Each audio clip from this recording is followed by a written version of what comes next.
Someone's out for revenge, and they're turning it into a sick holiday game.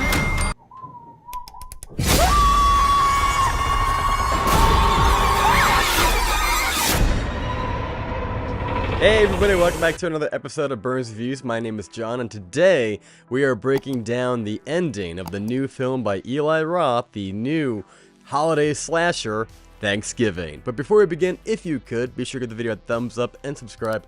Really does help out with the algorithm. Really do appreciate it. Also, there is going to be a lot of spoilers, but you knew that. Without any further ado, let's get straight into it. I'm not going to waste any time. Let's talk about Thanksgiving. Our story begins a year early in 2022. We meet Sheriff Newlon, played by People's Sexiest Man of the Year, Patrick Dempsey. Yeah, at 50 years old, the guy's just having a great year. Horror fans may better know him as Detective Kincaid from the Scream franchise, but here he's a sheriff in the small, sleepy town of Plymouth, Massachusetts. He's greeted by fellow 90s star Gina Gershon, and damn are they both sexy. I mean, my god. I don't know how old you were when Face Off came out, but there were some formative years. Well, happy day, it's Castor Troy. What's your favorite scary movie? Showgirls. Absolutely frightening. I mean, if that didn't tip you off, come on. They're the two famous people, obviously know something's gonna be up, right? Just don't tell her husband Mitch. He doesn't know. Then we meet our teen characters, Jessica, the final girl, Bobby, her boyfriend, Gabby, her best friend, and Gabby's boyfriend, Evan, the douchey jock. There's also Yulia, the one that has the overprotective Russian dad who wants to flee to Florida, and her boyfriend Scuba, who honestly I thought might end up with Jessica. The whole back and forth between Bobby and, was it Ryan, just felt so tedious, and there's a certain point in the movie when you're like, wait a second, is she gonna end up with either Scuba or the guy who's selling guns? I think his name is McCarthy? Because I can kind of see it. These guys are being way extra. And these two are like, look, I got your back, and, here's a good luck charm, and I'll be thinking of you. Right? I don't know. It seems like she had, zero chemistry with Bobby, a.k.a. the NPC. This is classic Tammy. Trey broke up with Tammy. Okay, you know what, Charlie? You gotta stop, honestly. Anyway, after Turkey, everyone goes straight to Wright Mart, as seen in the trailer, and everything immediately goes sideways. Our teens get early access to the Black Friday sales because their dad is the owner, and things go sideways when they start teasing the people behind the glass. Here's an idea. Don't gloat about the fact that you're getting a deal while everybody is outside. It's not gonna end well. Evan, you're an asshole, right?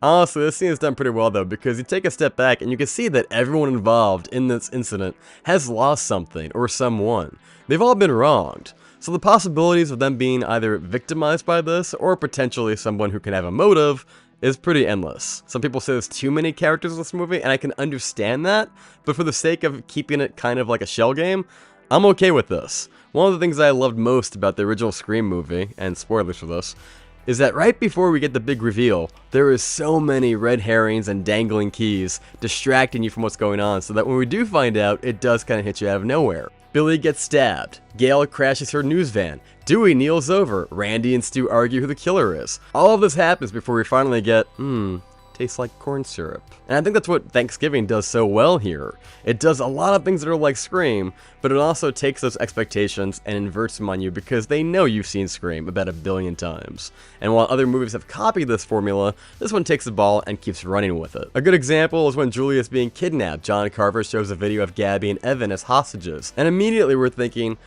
these two are the killers, if at least one of them is, right? But Roth pulls the rug out once again. Unlike the other slashers lately, he's 2 steps ahead of the audience. I also loved how John Carpenter seemed to use tranquilizer darts on people that he thought were unworthy of killing. The Carver has a code, and I like that. Again, going against expectations when all the marketing campaigns are basically saying, there will be no leftovers.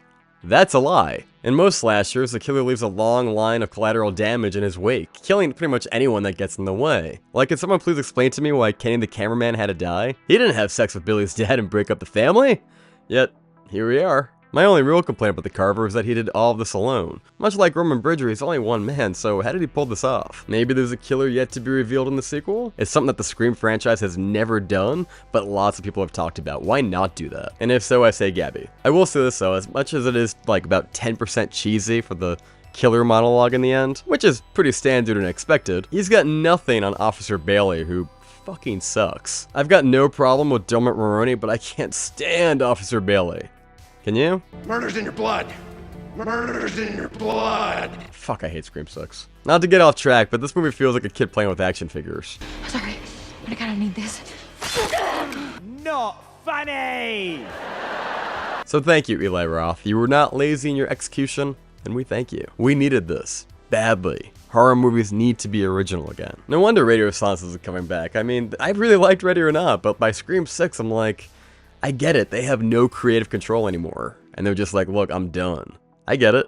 Sucks, but I get it. So 1 year later, the town mascot, John Carver, shows up in the town and starts taking revenge on those he feels is responsible. And I could be wrong, but I think his kill count's at 11. You got Lizzie the waitress, who gets her face frozen and then cut off and then slammed between a car and a giant trash container. Her crime was the fact that she trampled this man like it was nobody's business, and then acted like nothing happened. I mean, how are you not ashamed? How do you not leave town? There must be security footage of it. Ugh. But then again, this movie has tons of hateable characters that you kind of revel in seeing them get their just dessert, but, yeah, again, ugh. A little bit like I Know What You Did Last Summer, but like way worse. You have the security guard who's stabbed with an electric carving knife before being beheaded with a wire, but they do feed his cat. You have the Hamilton bully who gets his head twisted all the way around. And then, of course, the iconic trampoline scene, which is the Hamilton bully's girlfriend. And I gotta say, like, a lot of people are upset about this. They're like, it's not the 1970s gritty version. It just feels kind of watered down. But like, guys, this isn't Terrifier. This movie has to be rated to go into theaters. It already looks pretty painful as hell. Must she get stabbed right down Main Street? I mean, and it's the same company, Spyglass, who did those Scream movies, so it's gonna be a little bit more tame. They also did the Hellraiser remake, which I didn't see, but I didn't hear amazing things. So the fact that this movie is as good as it is almost a miracle. I mean, I don't mean to shit on these movies too much. I did enjoy Scream 5, but 6 is just so highly underwhelming. I mean, there's no stakes. People can get stabbed, just keep going. It's like, what are we doing? Then, despite trying to flee for Florida, we have Yulia. Yulia, as seen in the trailers, gets more than some Q-tips in her ears. Ooh. And when she tries to run away, she's taken captive by the Carver, and again, we get that scene that's like, oh, it must be somebody on the phone, they must be the killer. Nope, total misdirect. Love it. But it doesn't do Yulia any good because she gets thrown on top of a table saw. Ooh.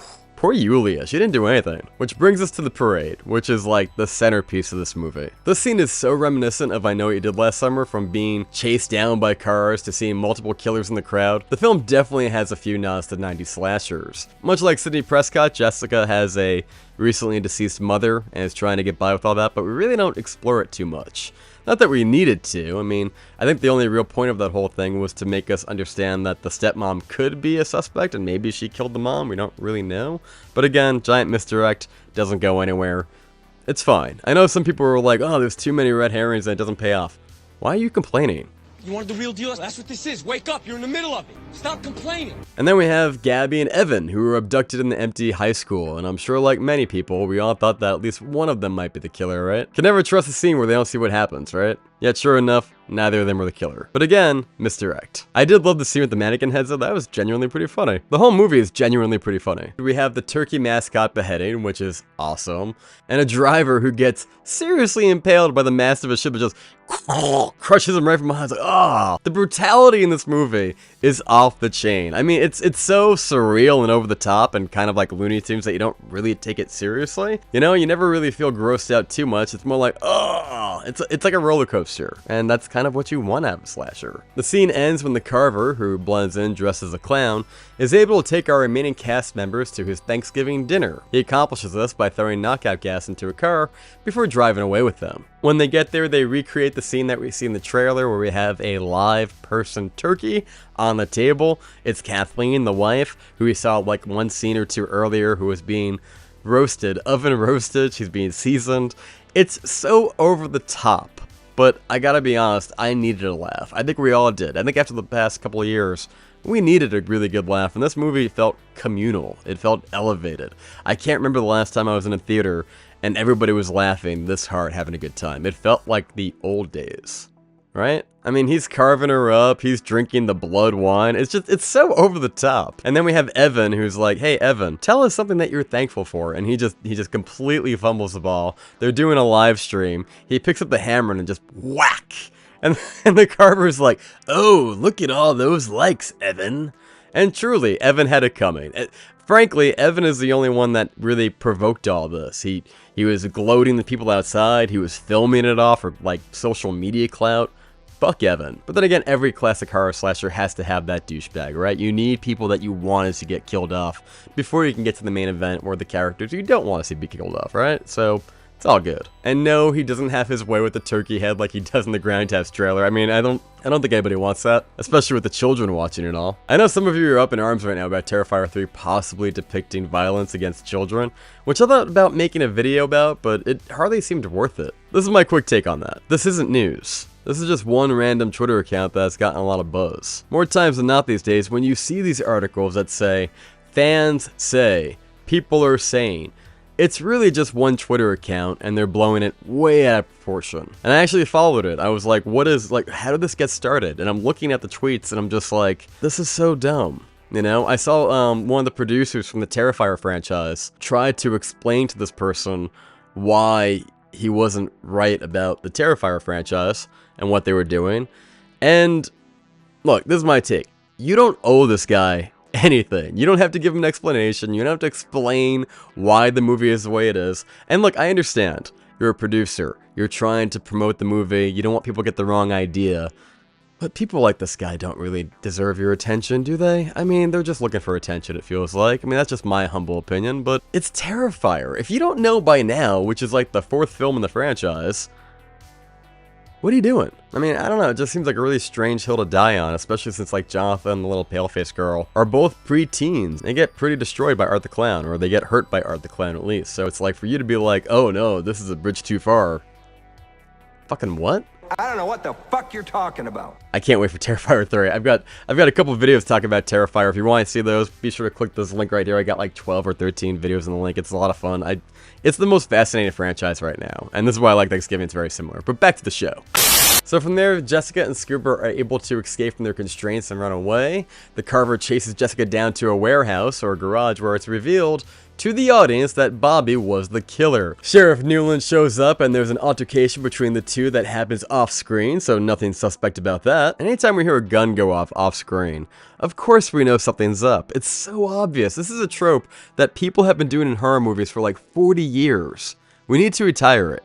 It is the most obvious trope ever. The only way it wouldn't be obvious is that if it actually played out the way that they tried to trick us that it played out. You know, you do like a double misdirect. But like, again, the one scene in the movie I didn't like, but just my take. Am I the only one who knew the sheriff was the bad guy the second this happened? Let me know, it just seems so obvious. Anyway, Jess figures out that he's a killer because there's mud all over his boots. I mean, I guess that could tip you off. I mean, he is the sheriff. If he's retracing the steps of the killer, it wouldn't be too crazy that he would have went past where the killer was. I mean, and also mud on your boots, it's kind of... Really? If I was the sheriff, I would have just played it out. Like, no one's gonna side with you, it's just gonna be like, whatever. And as far as the sheriff, what a dumb idiot for not switching out. He doesn't have a pair of boots to do his killing sprees on. I mean, all I could think of is the movie The Departed with Mark Wahlberg. In the very end, when he's got the little covers on his boots, and you're like, oh shit. It seems like he would be like a guy who would understand footprints will definitely come back and haunt you. But again, he is the sheriff of this small town, so maybe people will look the other way. Although 12 are dead, maybe not. I don't know. It's a little weak, and the more I think about it, the more I'm like, eh. But again, the movie's so fun, you kind of don't care. Long story short, Newlon was setting Bobby up to be the fall guy. His motive was pretty simple. He was having an affair with Gina Gershon's character, and they were going to have a baby together.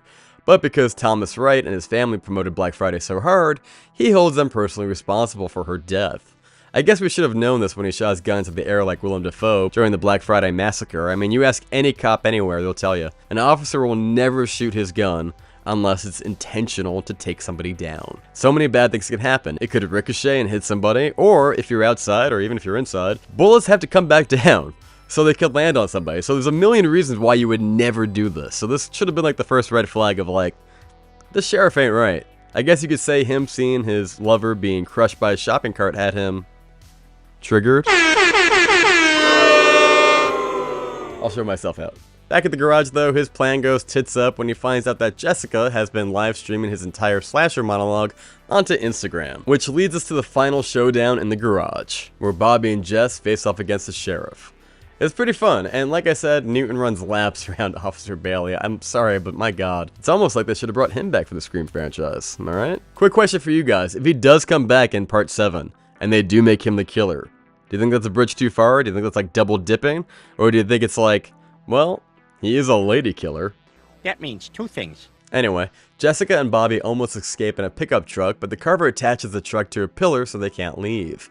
With that, Jessica kills Newlon in the most Boston way possible. She picks up a musket in the back of a pickup truck, and she fires it at a parade float, which is filled with helium, effectively blowing up the garage along with the killer. Or so they think. Clearly they haven't seen Halloween 2 or pretty much any movie with Freddy Krueger in it. He'll be back. You'll see. The film ends with a tribute to the 90s slasher I Know What You Did Last Summer when Jessica has a fake-out dream, Sheriff Newlon attacking her from a closet, completely engulfed in flames, much like how she last saw him. That was just a dream. As she wakes up next to Bobby, still haunted by the events of the past. Director's statement. When talking about the movie, Eli Roth said, "We began with the working premise that Thanksgiving 1980 was the film the Grindhouse trailer was made from, and it was so shocking that every print was destroyed and only elements that survived were the trailer. The new film we're making would be the reboot of that movie, starting again from scratch, but cherry-picking some elements that we knew would work in the story we were telling today." In his youth and younger years, Roth and his friend Jeff Rendell took to a steady diet of horror films, stating, "We came of age in the early 90s, the golden era of holiday slasher movies. Black Christmas, Halloween, My Bloody Valentine, April Fool's Day, New Year's Evil.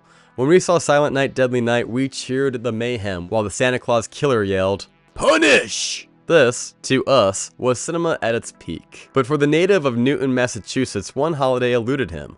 Hollywood never made the Thanksgiving slasher pick. It's hard to oversell the importance of Thanksgiving in Massachusetts, he says. Every school group goes to Plymouth to see what life would be like in 1620. But where others saw a butter churner, we saw opportunities for amazing kills. Every kill had to meet our standard for scare and gore. If the movie didn't deliver on this promise, we'd be dead. I found myself trying not to match what I did in the trailer, but trying to top it in every possible way. So there you have it, a modern holiday slasher in the making. I'll admit, I didn't expect Eli Roth to come in this hard.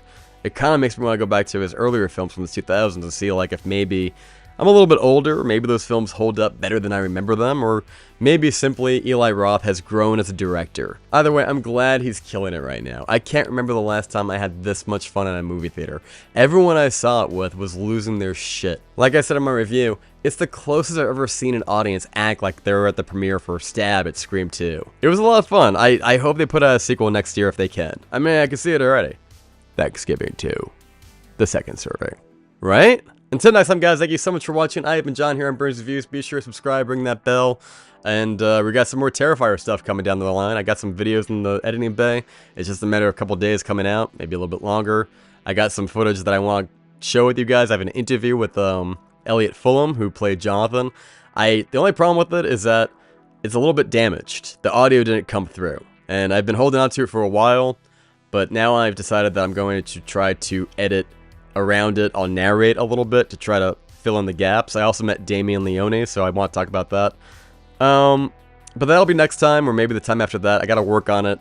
Some of the files are damaged, but if I can fix it, I'm gonna get to you as soon as possible. But I do have some other Terrifier stuff coming out soon. With that said, thank you so much for watching. I'll see you in the next one. Drop on by the Clown Cafe.